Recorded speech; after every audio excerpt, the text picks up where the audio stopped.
Sadhguru, when certain youngsters face problems or difficulties like failures, breakups, loss, etc., a few go for drugs or alcohol instead of solving the problem and finding solutions. So, I want to know what is that one hope a person can cling on to even when he is fully shattered from within?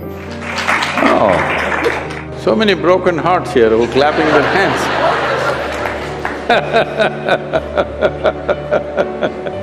So, when he is fully shattered, what can he do? The question is, do you want to allow yourself to be fully shattered? That's a question. And many things that don't work out in your early life, you will see later on, it is a great blessing. There are many ways to look at this. Let me tell you this.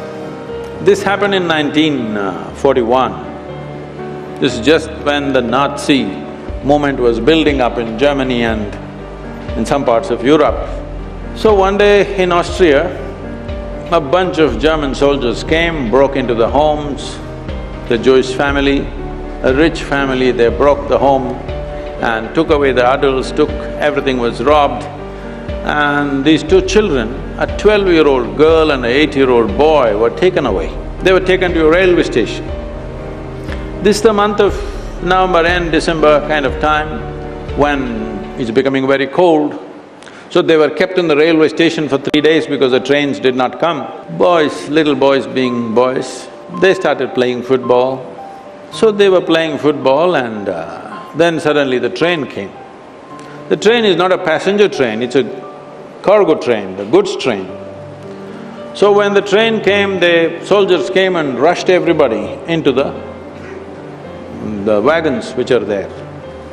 Everybody got in and the little boy and the girl also got in, but the little boy forgot to wear his shoes. He left his shoes outside and they pushed him into the wagon. So without shoes he came. His sister, a 12-year-old girl, saw her kid brother coming without shoes and she got mad with him. She held him by the ear, boxed his ears, scolded him nicely, slapped him. Said, "You idiot, already we are in enough trouble, now you come without shoes." Because in Germany in winter, no shoes means you may lose your feet. So she's angry about that. In the next station, the boys and girls were separated.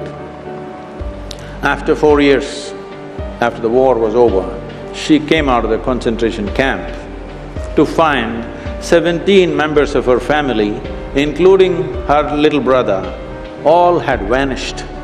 No records, no sign of them, they just evaporated. At that time, the only thing that bothered her was the last few things that she said to her little brother.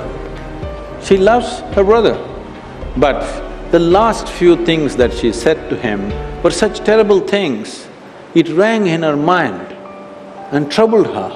These are the last things I told my brother and after that I'm never going to see him, he's gone. So she took a vow, if I speak to anybody in my life, I will speak in such a way, if this is my last word, I will not regret. This one thing transformed her life in such a way. She went on to United States, she died in 2006. She did some phenomenal work, built a hospital somewhere near Chicago, I think. She lived a fruitful life. I'm saying, even if you're put through the most horrible situations, either you can come out using that experience as a better human being, or you can use the experience to become a horrible mess. So whenever something hurts you, there are two options. You can either become wounded or you can become wise. This is the choice.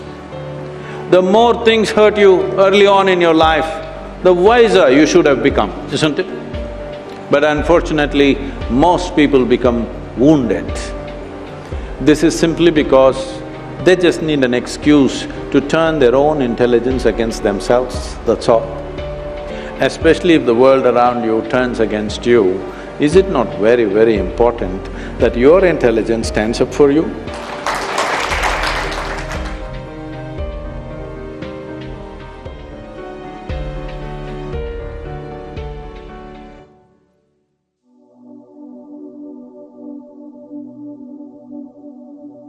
Dear seekers, today we are going to dive deep into the very core of human existence, which is the realm of emotional pain. It is as if existence uses pain to push us towards a deeper understanding of ourselves and the universe. Many of us, time and again, find ourselves entangled in a web of emotional pain. The sorrow of loss, the sting of betrayal, the heaviness of regret. What is this pain and where does it truly come from? When emotional pain surfaces, your first impulse might be to resist it. This resistance is the primary source of further suffering. Like a tree bending with the wind, it is essential to flow with the experience instead of pushing it away. When you do so, you transform the energy of pain into a higher state of consciousness. Emotional pain at its very essence is a byproduct of identification. It stems from our attachments to thoughts. It stems from our attachment to outcomes and most critically from our attachment to a constructed sense of self, which is nothing but your ego. We believe we are our memories, we are our achievements, we are our failures, and this identification creates a boundary which again is nothing but your ego. When life does not align with this ego's expectations or desires, suffering arises. The ego feels threatened, it feels diminished, it feels wronged. But remember, dear seekers, this pain that you feel is not truly yours. It is the ego's. Always keep this one thing in mind, that you are not your thoughts. You are not your emotions. And that is the first key. When you feel emotional pain, just observe it. Don't fight with it. Don't resist it. Just observe. Be present with it. For in that very presence, you are no longer entangled, but you are merely a watcher. People keep talking about meditation without really knowing its true essence. The essence of meditation lies in witnessing. It lies in silent, loving witnessing. Yes, meditation is the art of witnessing. And what are you witnessing? Not just the outer world, but your inner world as well. Your inner world of thoughts and emotions. So when you witness the pain that you are experiencing right now, you are not fearing it. You are not becoming it.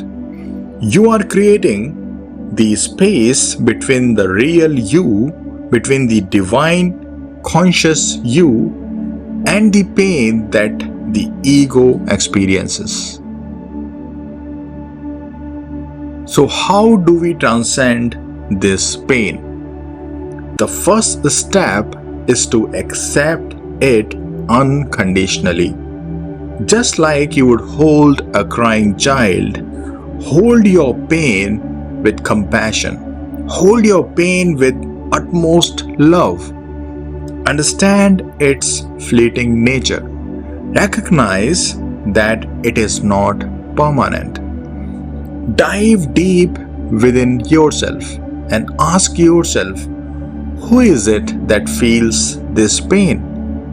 You will soon realize that beneath the turbulent waves of emotions lies an ocean of stillness.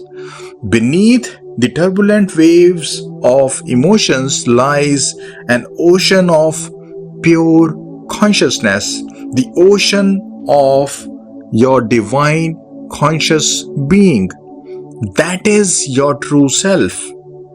Dissolve into this stillness. And when you do so, you'll find that emotional pain loses its grip on you. Like clouds passing by, it may cast shadows momentarily, but it cannot dim the radiant light of your divine conscious nature.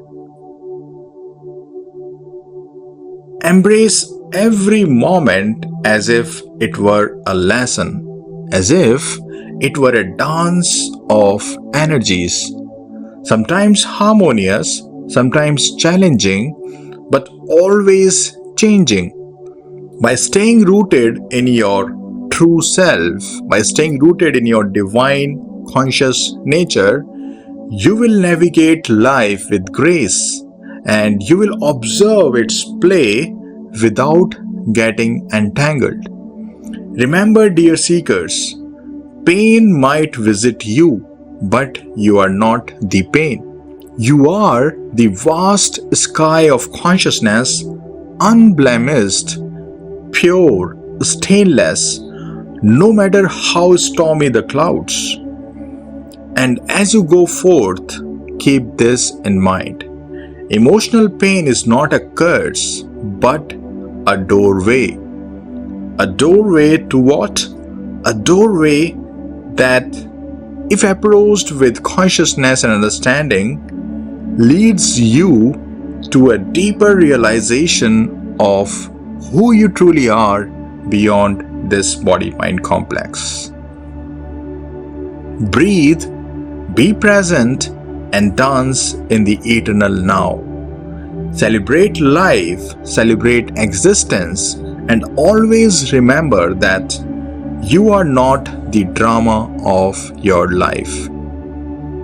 You are the consciousness, you are the divine conscious being that watches this drama.